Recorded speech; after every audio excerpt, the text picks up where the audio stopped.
오늘 본문 말씀은 마태복음 28장 말씀입니다. 28장 성경에 써 있는데 16절부터 20절까지 말씀 우리 같이 한번 읽도록 하겠습니다. 준비되셨습니까? 저걸 보고 읽는 겁니까? 제가 늙었다는 생각이 갑자기 드는 게 안 보여요. 우리 같이 읽도록 하겠습니다. 시작. 열한 제자가 갈릴리에 가서 예수께서 지시하신 산에 이르러 예수를 배우고 경배하나 아직도 의심하는 사람들이 있더라. 예수께서 나와 말씀하여 이르시되 하늘과 땅의 모든 권세를 내게 주셨으니 그러므로 너희는 가서 모든 민족을 제사로 삼아 아버지와 아들과 성령의 이름으로 세례를 베풀고 내가 너희에게 분부한 모든 것을 가르쳐 지키게 하라. 볼지어다 내가 세상 끝날까지 너희와 항상 함께 있으리라 하시니라. 아멘. 아멘.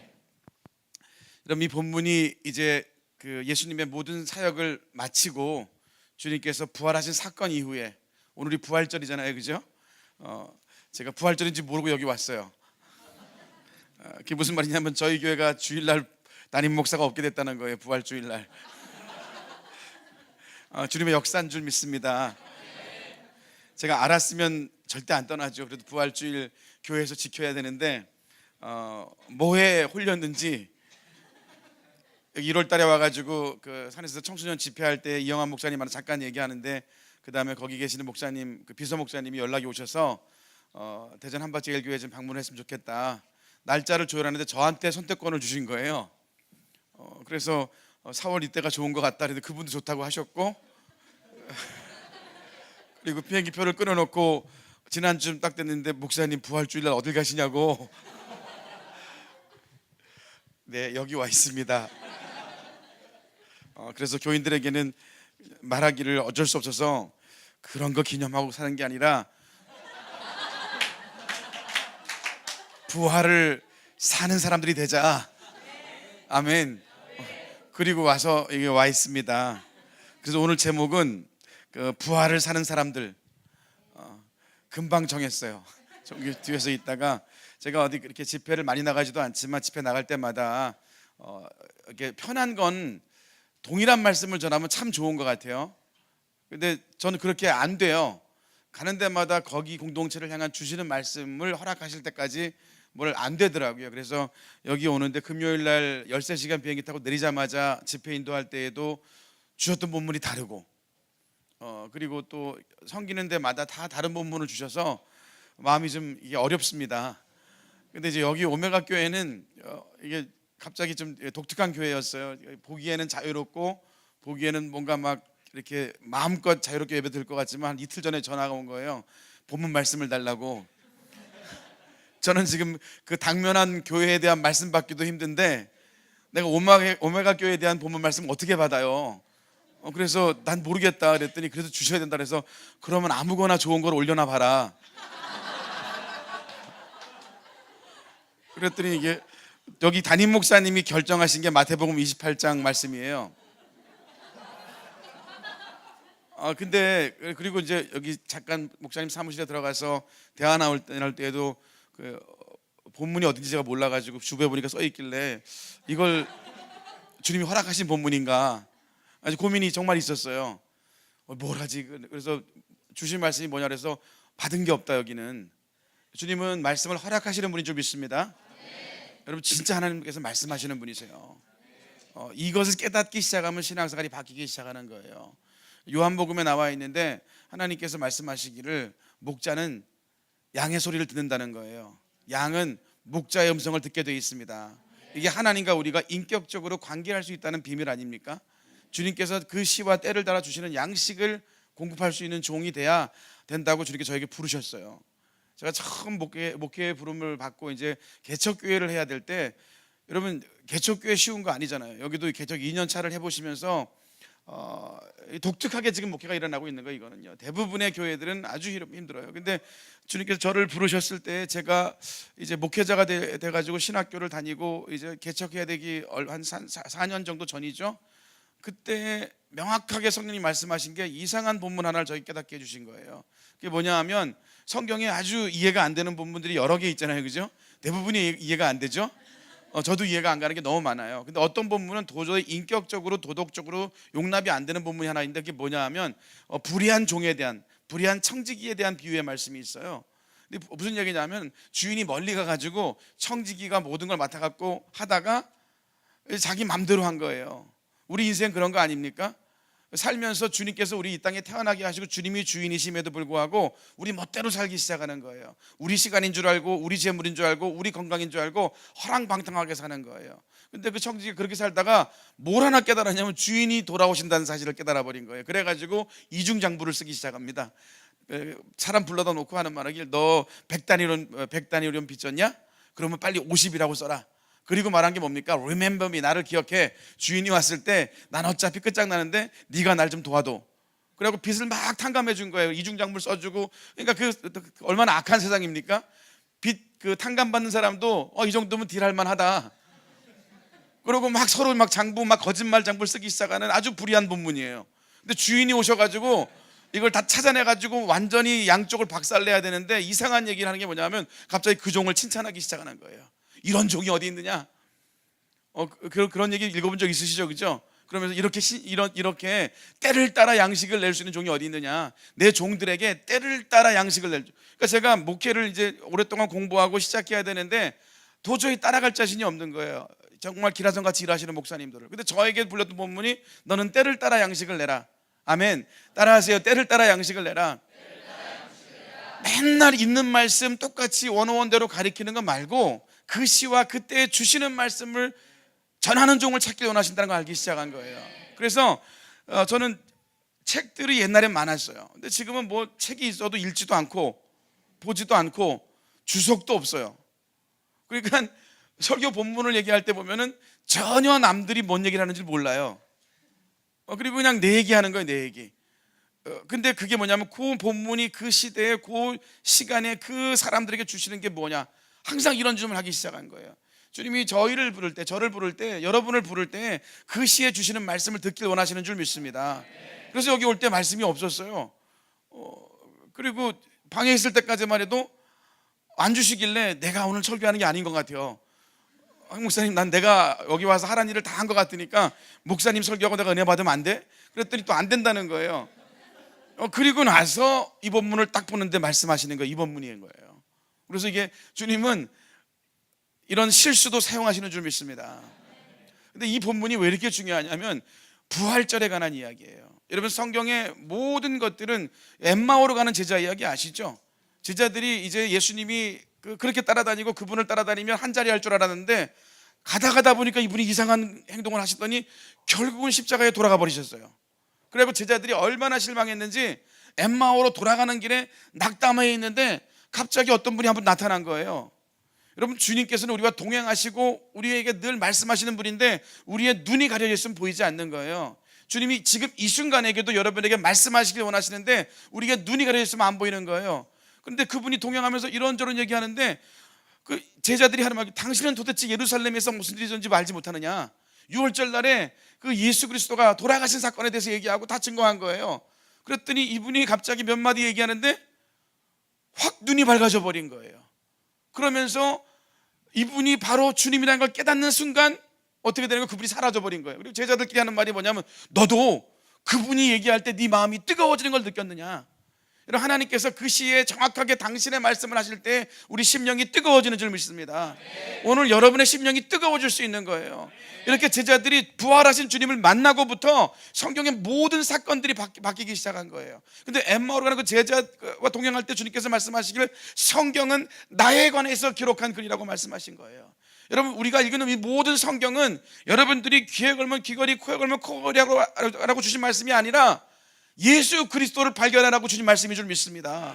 제자들이 그것에 대해서 깨닫기 시작하고 그 사실에서 알기 시작했을 때 시대를 보는 눈들이 열린 거예요. 여러분, 레위기를 제가 지금 강의하고 있는데 레위기에 보면은 제사 드리는 게 있어요. 제사가 참 이게 민해요. 아주 민하단 말이 뭐예요? 한국말로 좀 이렇게 뭔가 좀 불편해요. 도대체 고등 종교, 그래도 종교 중에는 기독교는 종교라고 말하면 안 되지만 사회학적으로 따지면 고등 종교 아닙니까? 무당이 그 정화수 떠놓고 하는 종교 아니잖아요. 저희는요, 생명력 있는 종교 아닙니까? 그리고 문화적인 거 아닙니까? 근데 구약을 읽다 보면 주님이 행하시는, 하나님께서 행하시는 당신을 설명하는 방법이 도저히 이해가 안 가는 거예요. 짐승을 잡아가지고 가죽을 벗기고 그리고 포를 떠요. 내장을 다 꺼내버려요. 막 그리고 그 내장을 물로 막 씻고 그 다음에 뭡니까? 거기다가 불을 붙여버려요. 그걸 불을 붙여갖고 이게 완전히 다 탈 때까지 불을 다 붙여버리는 거예요. 여러분, 짐승에다 기름을 붓고 불을 붙이면 그게 어떻게 되는 거예요? 적당히 익어야 맛있는 거지만 계속 타기 시작하면 그 연기가 새카만 게 올라가는 거예요. 근데 그걸 가지고 주님이 연락하는 예배라고, 연락하는 제사라 그러는 거예요. 아니, 무슨 하나님이 새카만 연기, 짐승 타는 냄새를 맡고 좋아하시냐고요. 이런 생각 해본 적 있으십니까? 그리고 또 소로 못 드리는 분들한테는 비둘기로 드리게 하는데, 비둘기는요 그렇게 못하니까 어떻게 해요? 모가지를 비틀어 갖고 목을 뜯어내요. 그리고 막 그냥 억지로 손으로 뜯어내가지고 그걸 또 불질러 버려요. 그 피를 막 단사변에 뿌리기 시작하는 그런 사건들. 도대체 이게 이해가 되십니까? 무슨 얘기를 하는 건지. 하나님께서 너희들이 나를 만나길 원하면, 나와 교제하길 원하면 그렇게 소를 각을 뚝을 가죽을 벗겨내고 내장을 꺼내고 비둘기 목을 비틀어 가지고 끌어내고 그 피를 막 제단에 뿌려라. 한번 그렇게 해볼까요? 이 오메가 교회가 합동 통합인가 장로교, 아주 전통적인 장로교회더라고요. 근데 그렇게 레위기식으로 예배하면은 모든 사람들이 신문에 나게 할 거예요. 이 교회 이상한 교회가 나왔다고. 안 그렇습니까? 근데 정직한 마음으로 보면 성경에 그렇게 써 있는 걸 그렇게 하라고. 근데 뭐예요? 주님께서, 부활하신 주님이 제자들에게 하신 말씀이 모든 성경은 나에 대해서 기록한 글이라는 거예요. 사실은 레위기의 그 제사를 통해서 주님 말씀하시는 게 뭐냐면 당신이 우리 때문에 당할 순환을 말씀하신 거예요. 모가지가 비틀어져서 끊어지고 피를 쏟아냈던 것처럼 십자가상에서 당신이 우리의 죄 때문에 각을 떼고 포가 떠지는 그 사건처럼 모든 고난을 겪으신 것을 얘기한 거예요. 여러분, 그리스도를 따르는 12 제자들이 그분에 대해서 여러 티칭을 경험하기 시작한 거예요. 능력도 경험하고 기적도 경험하고 무리를 걷는 것도 경험하고 죽은 자가 살아나는 것도 경험했던 거예요. 근데 그 어떤 사건들도 제자들의 삶을 바꾸는데 결정적인 증거가 없었던 거예요. 다 흩어질 수밖에 없었어요. 여러분, 이렇게 신앙생활하고 우리가 이 정도로 신앙생활 하다가 부활의 삶을 살지 못하면, 부활이 실제가 되지 않으면 우리 다 각자 제 길로 가게 돼 있어요. 지금은 이게 좋으니까 나오지만 인생에 어려움이 닥치면 반드시 우리는 배반하게 돼 있어요. 여러분, 동의하십니까? 우리는 그럴 수밖에 없는 존재예요. 근데 이 성경에 기록된 모든 사건들이 그리스도로 보이기 시작하고, 좀 더 예를 더 들어볼까요? 이스라엘이 애굽에서 나올 때 붉은 바다를 건넜죠? 홍해바다, 그죠? 맞잖아요. 홍해바다. 홍해바다가 진짜 붉은 바다가 이 땅에 있습니까? 없습니까? 뭔 바다가 붉은 바다가 있어요? 없는 바다예요. 그죠? 시뻘건 바다가 어디 있어요? 그러나 성경은, 모든 성경은 나에 관해서 기록했다는 예수님의 말씀대로 붉은 바다, 홍해바다는요 그 바다를 지나가고 그 바다가 양쪽으로 뒷받쳐돼 버렸잖아요. 그죠? 마른 땅이 돼 버리고 이스라엘 사람들은 건너오고 애굽은 쫓아오지 못하는 그 독특한 현상들, 이게 상상의 산물이 아니라 실제 애굽의 역사에 있었던 일 아닙니까? 근데 그 붉은 바다가 뭘 상징하는 거예요? 예수님에 관한 걸 상징하는 거예요. 누구든지 그리스도의 보혈을 통과하지 않고는 생명의 길로 나갈 수 없다는 예수 그리스도의 생명을 상징하는 거예요. 세상은 도저히 쫓아올 수 없는 그 바다, 붉은 바다, 홍해 바다를 건너는 자마다 구속을 경험하는 거예요. 그 땅에서 도대체 누가 자기 생명을 구할 수 있습니까? 앞에는 바다가 있고 뒤에는 애굽의 병사가 쫓아오는 거예요. 아무도 자기 생명을 구할 수 없을 때 주님께서 그 바다를 가르셨는데 그 붉은 바다를 가르신 거예요. 여러분 인생 가운데 누구 하나 여러분의 영혼을 구원할 자가 있습니까? 여러분 스스로를 도울 자가 있습니까? 무슨 행위를 해도 안 되는 거예요. 그러나 예수 그리스도가 흘린 보혈 때문에, 단사변에 흘린 그 피 때문에 우리가 죄 사함 받을 수 있는 줄 믿습니다. 그래야 그 바다 건너가기 시작하는 거예요. 그리고 신앙생활 시작되는 거 아닙니까? 여러분, 적어도 예수 그리스도의 십자가의 사건을 깨닫지 못하고는 여러분의 믿음 생활이 시작될 수 없는 거예요. 그러면 좋으면 나오고 안 좋으면 돌아가는 거예요. 근데 보십시오, 그들이 광야에 갔을 때 아무리 애굽으로 돌아가고 싶어도 돌아갈 수 있습니까? 없습니까?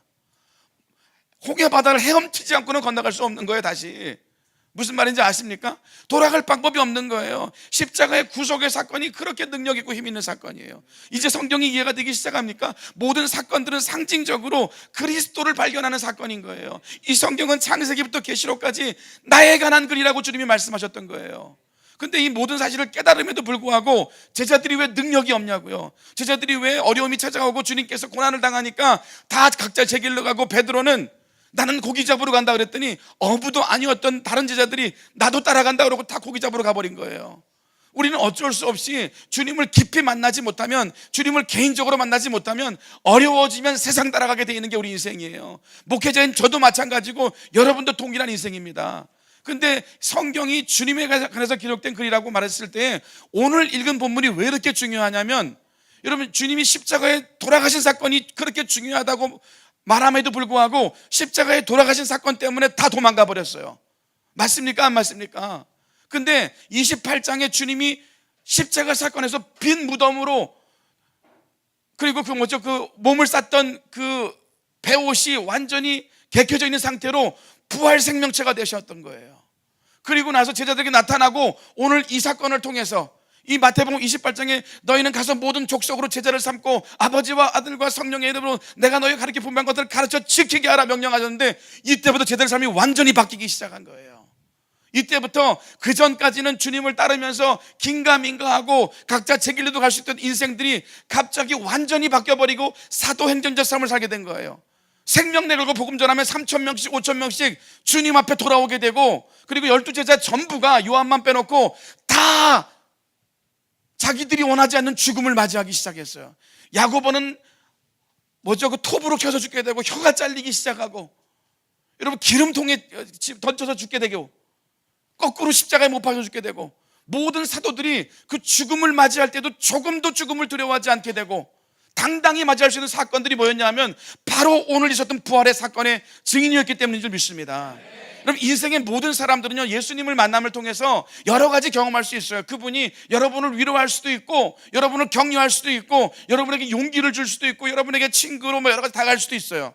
그럼에도 불구하고 오늘 28장의 사건처럼 부활하신 예수님을 만나지 못하면요, 우리는 주님을 알지 못하는 거예요. 믿으십니까? 동의하십니까? 여러분, 우리가 아무리 그리스도의 증인을 살려고 애를 쓰고 노력해도 그분이 부활하셨던 사건이 실제가 되지 않으면, 그분이 죽음을 이기시고 사망을 이겼던 사건이 실제가 되지 않으면요, 우리의 신앙생활은 반드시 타협하게 되어 있는 거예요. 예수님께서 부활하시고 직접 성경을 풀어주신 거예요. 이 모든 성경은 나에 관한 글이라고.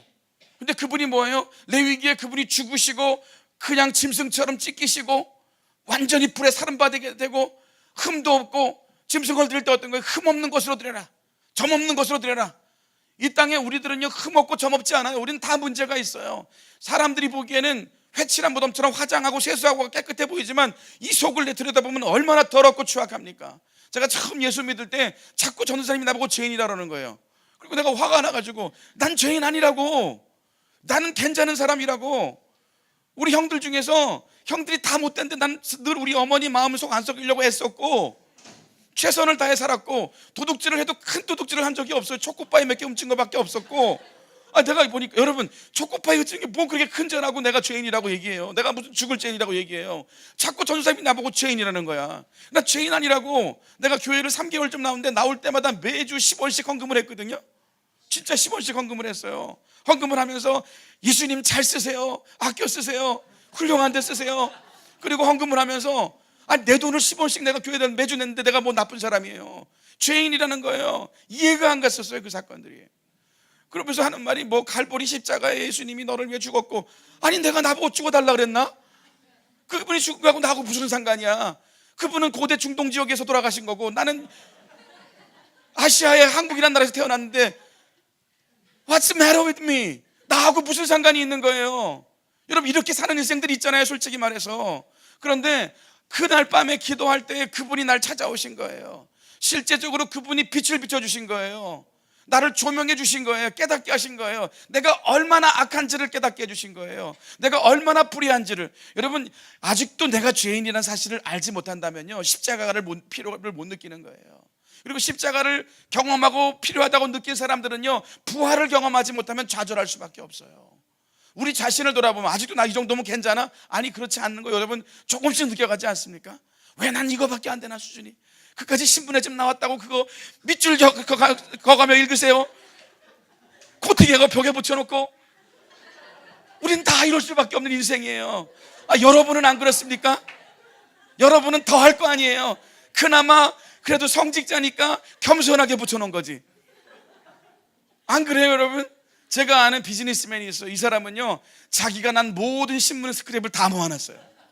뭐 부동산 하다가 뭐 경제신문에 난 거. 그래가지고 처음에 만났는데, 뭐 처음에는 이렇게 겸손하게 말하는 것 같더니 목사님 그러더니 뭘 파일을 이만큼 꺼내다 보니까 온통 자기 신문 난 거 이렇게 모아갖고 있는 거예요. 얘기를 들으면서 머리가 깨지는 것 같은 거예요. 도대체 나한테 이런 자랑을 왜 하는 거야? 난 그런 데 관심 없는데. 세상 사람들은요, 그게 경력인 거예요. 근데 우리 한 목사님도 얼마나 찔리겠어요 지금. 그래도 2년 된 교회 지금 격려하려고 해놨다가 밤새 욕 먹고, 또 주일날 강단을 빌려줬더니 또 욕하고. 이게 뭐예요? 고난당하는 거예요. 고난당하는 거. 이게 십자가 지는 거예요. 그래도 마음 가운데 뭐예요? 주님, 그렇습니다. 나는 죄인입니다. 나는 어쩔 수 없는 인생이다. 이러면 하나님이 사용하시는 교회가 되고 하나님 사용하시는 주의 종이 되는 줄 믿습니다. 근데 마음속에 쓴뿌리가 나와가지고 두고 보자, 나도 언제가 복수하리라. 이건 죄성인 거예요. 죄성. 이럴 때는 어떻게 되는 거예요? 그냥 비둘기에 모가지를 비틀듯이 예수 그리스도의 피로 저를 덮어주십시오 기도해야 되는 거예요. 여러분은 안 그럴 것 같으세요? 조금만 스포트 받으면, 조금만 남들보다 나은 것 같으면 자랑할 게 많고, 조금만 비교하고 남들보다 못하면 열등의식 생겨가지고, 우린 다 죄성의 존재일 수밖에 없는 거예요. 본질적으로 우린 진노의 자녀인 거예요. 믿으십니까?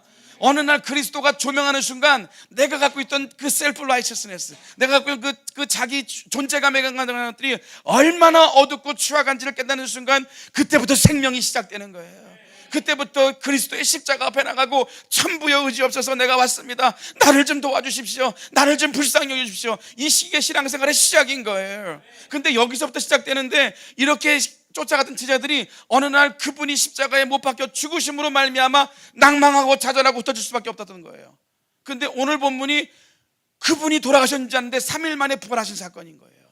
모든 성경은 그분에 관한 기록된 글로, 그분이 6월절에 어린 양으로 돌아가신 거예요. 아니, 구약에 그렇게 하나님께서 어떤 특정한 시간들, 어포인먼트 타임, 그분이 약속했던 시간에 그 일을 행하시는 거예요. 여러분, 애굽에서 10가지 재앙이 있을 때 어떤 재앙이 있어도 바로의 완악한 마음이 풀리지 않았어요.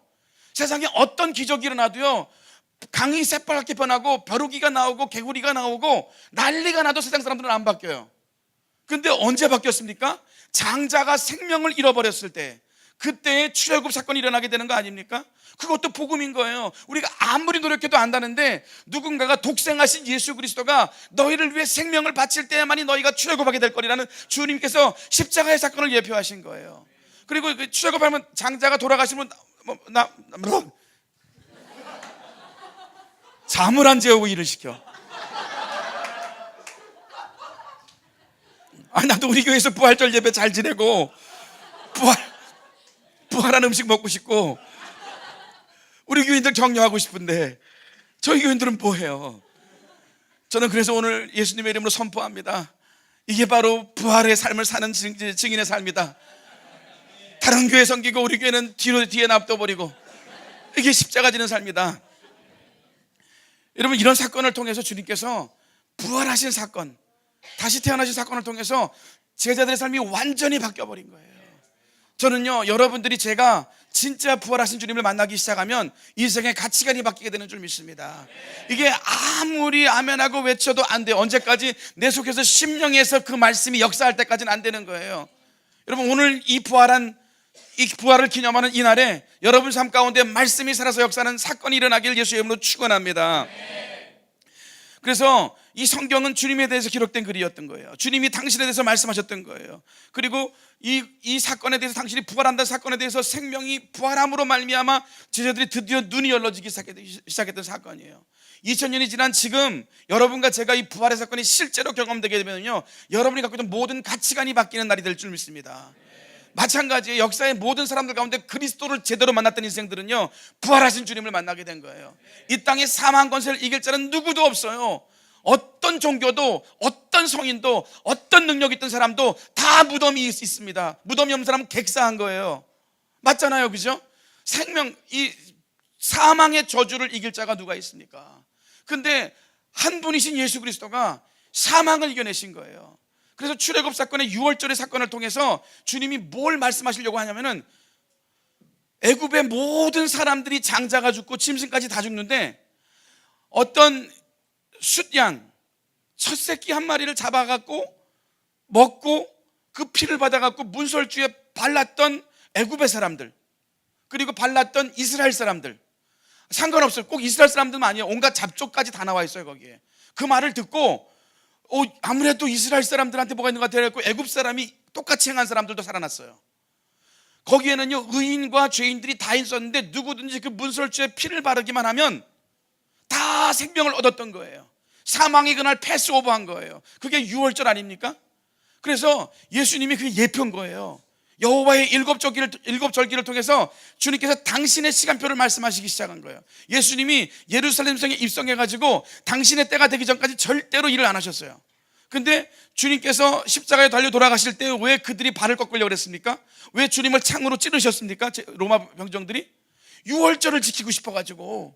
이분이 끝까지 안 돌아가시고 계속 버티시면 6월절을 거룩하게 줄 수 없으니까 이제 오늘 금요일 밤이 되면 6월절이 시작되기 때문에 빨리, 왜냐하면 이스라엘 사람들은 저녁이 되면 하루가 시작되거든요. 그래서 예수님이 빨리 죽어야 그 시체를 치워버리고 거룩하게 6월절을 셀 수 있기 때문에 그날 주님께서 뭐라고 한 거예요? 내가 6월절에 어린 양으로 돌아가셨다고 말씀하셨던 거예요. 그 어린 양, 수천 년 전에 애굽에서 죽었던 그 숫양, 어린 양, 그 문설주를 받던 피의 상징이 실제적으로 예수님이 6월절 양으로 돌아가 버리셨던 거예요.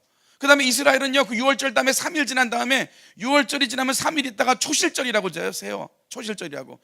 이스라엘에 7절기가 있거든요. 초실절은 뭐냐면 6월절에 막 즐거워하고 하다가 3일 있다 또 한 번 즐거워해야 돼요. 보리 이삭을 들고서 막 흔들면서 첫 열매를 주신 분은 주님입니다 막 이렇게 찬양하는 거예요. 이제 보리 이삭을 막 이렇게 거두는 그건데 첫 열매니까 하고 막 기뻐하는 거예요. 근데 이게 무슨 상관이냐? 6월절에 예수님이 돌아가시고 며칠 만에 부활하신 거예요? 오늘 아까 고백하셨어요. 죽은 지 사흘 만에 3일 만에 부활하신 거예요. 근데 이 부활이 무슨 뜻이에요?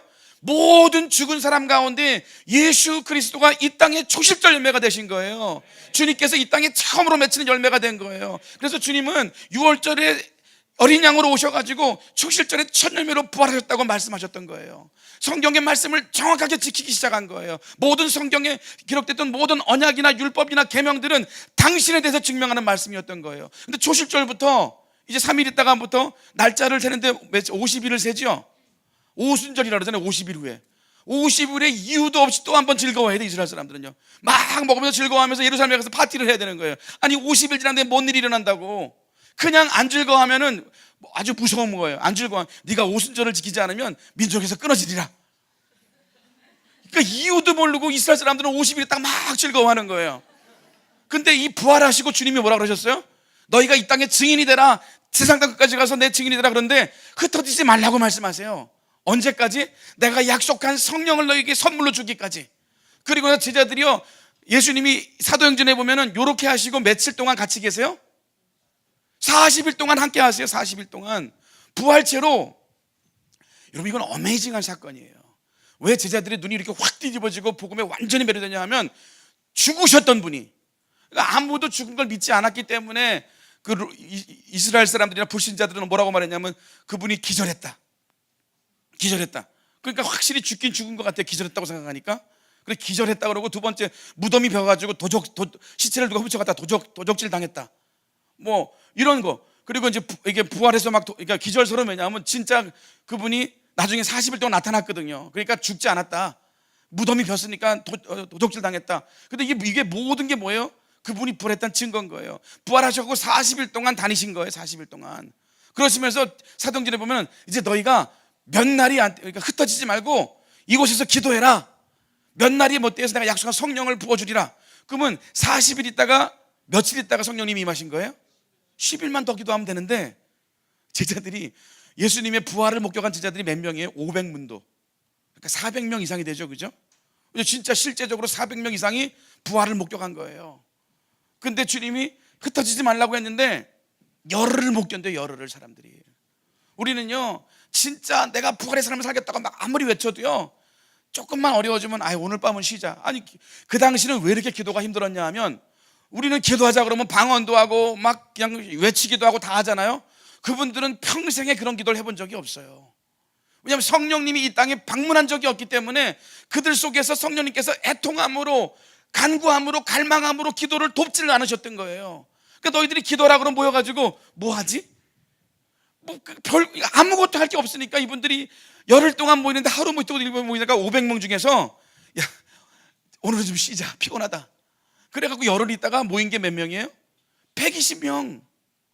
계산이 되세요? 한 380명은 쉬셨어요 그날. 그런데 120명이 모였을 때 갑자기 약속했던 성령님이 임하신 거예요. 그날이 바로 펜티코스털 오순절이라고 얘기한 거예요. 여러분 이해가 되십니까? 6월절에 어린 양으로 예표로 돌아가신 분이 초실절의 첫 열매로 부활의 첫 열매로 부활하신 거예요. 모든 인류의 첫 생명이 되신 거예요. 아멘입니까? 이 땅의 인류상에 잠깐 죽었다가 살아난 사람이 있어요. 나사로 같이 또 죽어버렸어요. 그러나 예수님처럼 죽으셨다가 완전히 부활하셔서 영생의 몸을 갖고 계신 분은 아무도 없습니다. 여러분 요즘 여기 신천지 하시는 분들 있잖아요, 그죠? 가끔 여기 와 계시는지도 모르는데 잘 오셨어요, 잘 오셨어요. 예수님이 부활하신 분이세요. 아멘입니까? 아멘 안 하는 분들은 신천지예요. 근데 재미난 사건 하나 얘기해 드릴게요. 여러분 신천지 분들 잘 들으세요. 제가 신천지 분을 축복해요. 눈빛이 이상한 분들이 있어 갑자기. 신천지 분 한번 손 들어보세요. 괜찮아요. 저희 교회 신천지가 왔었어요. 저희 교회가 이제 막 이단대 세미나 하고 막 이렇게 하니까 뱀의 교회라고 막 해가지고 신천지가 이제 파송을 보낸 거예요. 열심히 예배를 드렸죠. 그런데 어느 날 신천지가 등록을 하셨어요. 제가 신천지 줄 알고 있거든요, 그분을. 그리고 지금은 저희 교인이 되셨어요. 그래서 이제 너 성경 공부 안 하냐 그랬더니 재미없어서 안 한대요, 거기 가서. 진짜 부활한 예수님 만나면, 진짜 복음의 능력 만나면 주님 앞에 돌아오게 돼 있는 줄 믿습니다.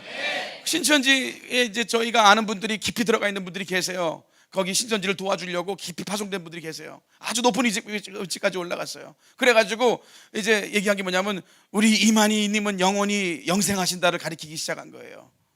왜냐하면 이 땅에 예수님 외에는 아무도 영생할 사람이 없습니다. 예수 그리스도가 첫 열매이시거든요. 이 땅에 주님 말고는 영생에 들어갈 자가 아무도 없어요.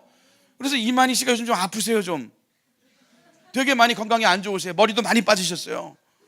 그리고서 이제 물어보니까 부활하십니까? 그랬더니 진리를 깨달은 사람은 부활한다. 당신은 진리를 깨달은 자입니까? 그러니까 나는 그렇게 생각할 수 있다. 그러니까 이만희 씨는 부활한다, 영생한다, 이렇게 믿고 있는 거예요. 그러니까 신천지 계신 분들 잘 들으세요. 열심히 섬기세요. 잘하세요. 그러나 이만희가 죽고 부활하지 않으면, 3일 만에 죽고 부활하지 않으면 오메가 교회에 등록하십시오. 아멘입니까 여러분? 아멘입니까? 아멘 하세요. 제가 이상한 얘기하는 거 아니잖아요. 그분이 진짜 부활해야 진짜 아니에요? 돌아가셨는데 3일 만에 부활 안 하고 3일 만에 다시 살아나지 않으면 잘못 믿는 거예요. 맞죠? 그러면 오메가 교회 와야 돼요. 목사님 지금 이상해도 코팅해 갖고 신문을 붙여놔도 그리스도의 보혈이 덮어주는 교회인 줄 믿습니다.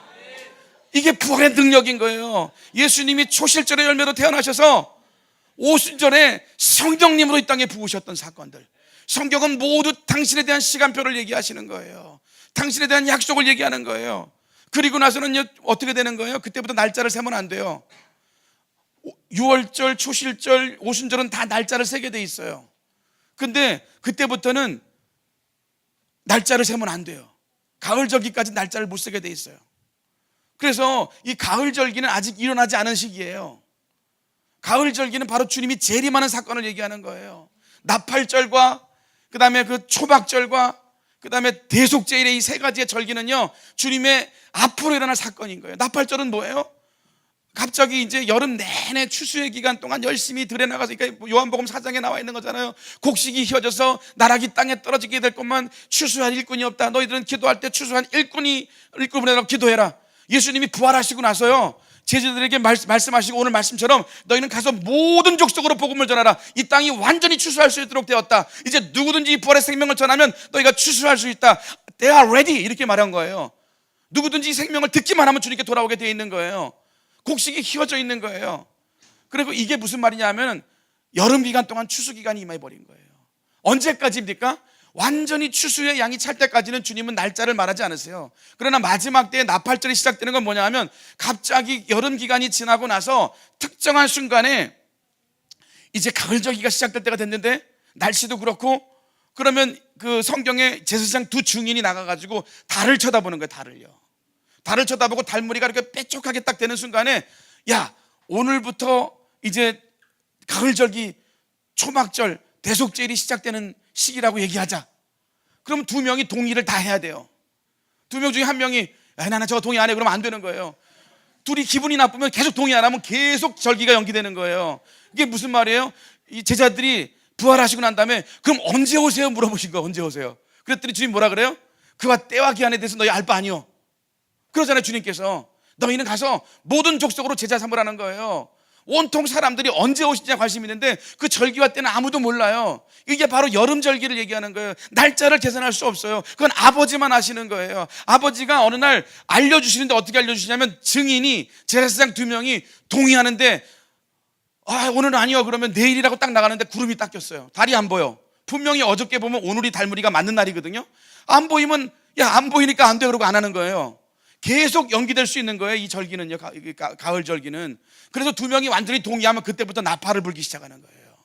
나팔을 딱 이스라엘에 불기 시작하면 이 열흘 동안 나팔절이 임하게 되는데, 온 이스라엘이 뭘 깨닫냐 하면은, 야, 이제 나팔절이 시작됐으니까 가을절기 대속절이 시작되는 거야. 대속절일 때 우리의 죄가 정결하지 않고 우리가 깨끗하지 않으면 우리는 심판받을 수밖에 없어. 그때부터 이 사람들은요 막 비둘기 모가지 비둘기 시작하고 양을 잡기 시작하고 소를 잡기 시작하고 온통 짐승을 죽이는데, 이 날을 준비하기 위해서 23만 마리의 소가 죽은 날도 있었대요. 대속죄일 날 용서함 받으려고 23만 마리. 얼마나 용서함 받고 싶었으면. 근데 지금도 이스라엘은요 요 나팔절 기간 동안에 계속 나팔을 불고 열흘 동안 불거든요. 나팔 소리 들으면 3일밖에 안 남았어, 이틀밖에 안 남았어. 그러면요 마지막 이틀 남았을 때는 전화비리 막 넘치는 거예요. 사람 전화했고, 야, 내가 용서해 줄게. 그냥 너 나한테 욕한 거 있지, 돈 떼간 거 있지, 내가 다 용서해 줄게. 남을 용서하지 않으면 자기 용서하지 못하니까 막 이런 일이 일어나기 시작하는 거예요. 여러분, 나팔절의 기간이 시작된 거예요. 지금은요 주님께서 이 땅을 흔들기 시작하는 거예요. 쓰나미로, 재난으로, 막 뉴클리드 전쟁과 재난의 소문으로 막 흔들기 시작하는 거예요. 그러면서 말씀하시는 게 뭐예요? Wake up, 깨어나라 말씀하시는 거예요. 6월절에 어린 양에 대해서만 계속 말할 때가 아닌 거예요. 아멘입니까 여러분? 초실절로 부활한 사건만 지금 기념할 때가 아닌 거예요. 오순절에 성령님만 가지고 맨날 병치유하고 넘어뜨리고 그 사건만 하면 안 되는 거예요. 교회가요. 지금은 교회가 깨어나서 어떻게 되는 거예요? 마지막 부활의 삶을 사는 추수의 사명을 감당하는 교회 되길 예수님의 이름으로 축복합니다. 제가 여러분 교회에 대해서 마음에 안 드는 게 많이 있어요. 그럼에도 불구하고 너무너무 좋아하는 이유, 그리고 여기 올 수밖에 없는 이유가 이름 때문이에요. 알파교회가 뭐예요? 제일 장로교회, 제일 침례교회. 모든 교회들은 첫 번째가 되고 싶었고 첫 열매가 되고 싶었던 거예요. 근데 첫 열매는 중요한 게 아니에요. 지금은요 마지막 때를 상징하고 오메가처럼 마지막, 오메가가 맞죠? 알파의 오메가니까 맨 마지막, 여러분은 마지막 왕이 오시는 길을 예비하는 교회인 줄 믿습니다. 왕의 대로를 예비하는 교회가 되어야 되는 거예요. 이 교회의 DNA, 이 교회의 정체성인 거예요. 이 나팔절 기간을 통해서 온 인류가요 지금 진동하고 있는 거예요. 이 땅에 재난이 임하고 전쟁의 소문이 임하고 아주 무서운 이야기들이 임할 때마다 그게 저주가 아니라 뭡니까? 하나님께서 나팔을 부시는 거예요.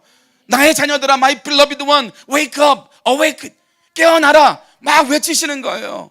열흘 동안 외치듯이 온 땅을 흔들면서 대학생들에게, 젊은이들에게 외치는 거예요. 정신 차리라고 외치는 거예요. 여러분, 언제까지 이 땅만 바라보고 살 겁니까? 언제까지 여러분의 스펙만 쌓으려고 살 겁니까? 너희들 중에 나의 나라에 대해서 관심 있는 자가 없느냐? 오늘 말씀처럼 땅끝까지 이르러서 증인될 사람이 없느냐? 주님 찾으시는 줄 믿습니다.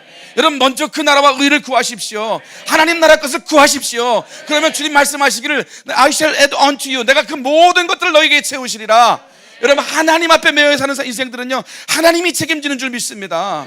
이 복음이 깨달아져야 되는 거예요. 나팔을 계속 불고 계시는 거예요.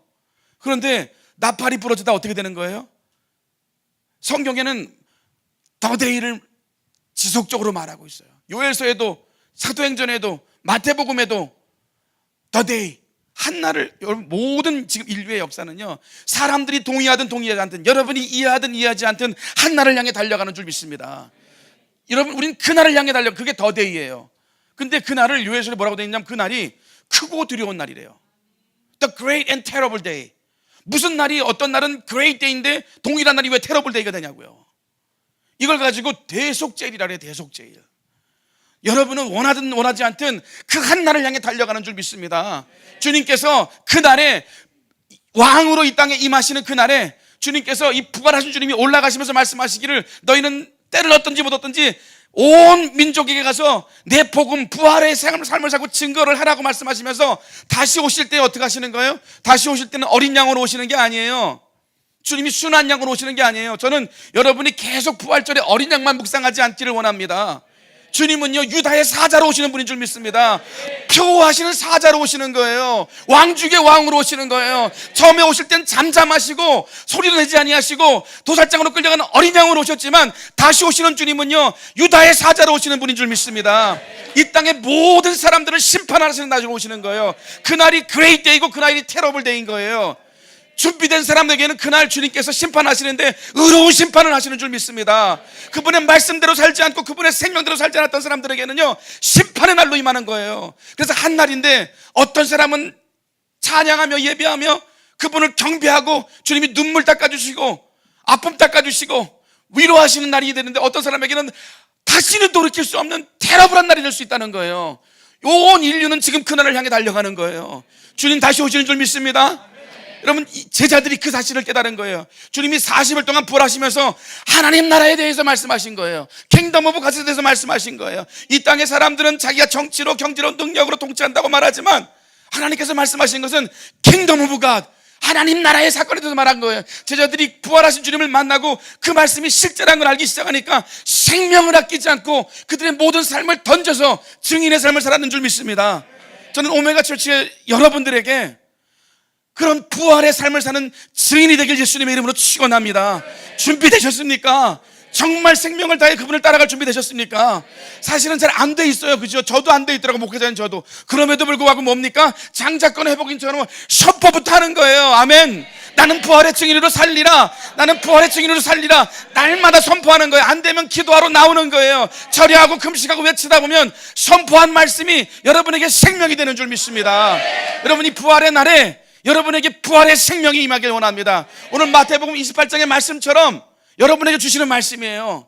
저는 확신이 있어요, 이 말씀에 대해서. 여러분 공동체에게, 2년 된 공동체에게 이제 너희들은 나를 증언하는 삶을 살아라. 이제 너는 나를 자랑하는 삶을 살아라. 부활하신 주님을 사마리아와 유대와 예루살렘 땅끝까지 이르러 온 인류에 증거하는 교회 되길 예수 이름으로 축복합니다. 여러분이 소자이고 적은 숫자이고 젊은이고 아무 가능성이 없어 보이지만 예수께 붙들린 자마다, 부활의 증인마다 세상이 감당할 수 없는 사람이 됐던 거예요. 저가 무지한 자 아니냐, 저가 학문이 없는 자 아니냐. 근데 그 베드로가 예루살렘을 뒤집어 버렸던 거예요. 모든 종교 바리새인들, 종교 리더자들을 부끄럽게 만들었던 하나님의 사람이 됐던 겁니다. 은과 금은 내게 없거니와 내게 있는 예수의 이름으로 명하노니 일어나 걸어라 말씀하면서 38년 됐던 영적인 중풍병자를 일으켜 세우는 역사가 여러분 공동체를 통해 일어나길 예수의 이름으로 축복합니다. 지혜가 하는 게 아니에요. 지식이 하는 게 아니에요. 부활하신 주님을 만난 여러분들이 증인으로 살아갈 예수의 이름으로 축복합니다. 이 공동체 가운데 오메가의 어노인팅이 임하길 원합니다. 정말 왕이 오시는 길을 예비하시기로 작정하셨습니까? 정말 그분의 대로를 예비하시며 작정하셨습니까? 그분들에게 주님이 왕의 통치의 권한을 주는 거예요. 그래서 말씀하시기 뭡니까? 모든 것을, 무엇이든지 내가 너에게 명령한 모든 것을 그들에게 가르쳐 지키게 하라. 보라, 내가 세상 끝날까지 항상 너희와 함께하리라. 그러면서 뭐합니까? 권능으로 함께하겠다고 말씀하시는 거예요. 예수님께서 그들에게 오셔서 말씀하여 이르시되 하늘과 땅에 있는 모든 권능을 내게 주셨으니 그러므로 그 권능을 우리에게 넘겨주면서 하신 말씀이 이 땅을 통치하고 지배하고 다스리라고 명령하신 거예요. 부활을 경험한 사람만이 이 능력이 나타나게 되는 줄 믿습니다. 그래서 여러분이 손을 얹고 기도할 때 귀신이 떠나갈 수밖에 없게 되는 거예요. 여러분이 이곳에서 밤낮으로 예배할 때 아무것도 아닌 것 같지만 이 동네에, 이 대전 땅의 도시에 영적 기류가 바뀌게 되는 줄 믿습니다. 왜냐하면 부활하신 주님이 말씀하는 거예요. 하늘과 땅의 모든 권능이 내게 주셨는데 이 권능으로 내가 너에게 명령하는데 이 권위를 내게 넘겨주는데 누구든지 아버지의 이름으로 열면 닫을 자가 없고 닫으면 열 자가 없는 하늘의 권위, 하늘의 천국의 열쇠를 우리에게 주신다고 말씀하셨던 거예요. 여러분 오메가 교회가 이 권위를 누리는 교회가 되길 예수님의 이름으로 축복합니다. 깨어나는 교회 되길 원합니다. 부활의 삶을 사는 교회가 되길 예수님의 이름으로 축복합니다. 기도하시겠습니다.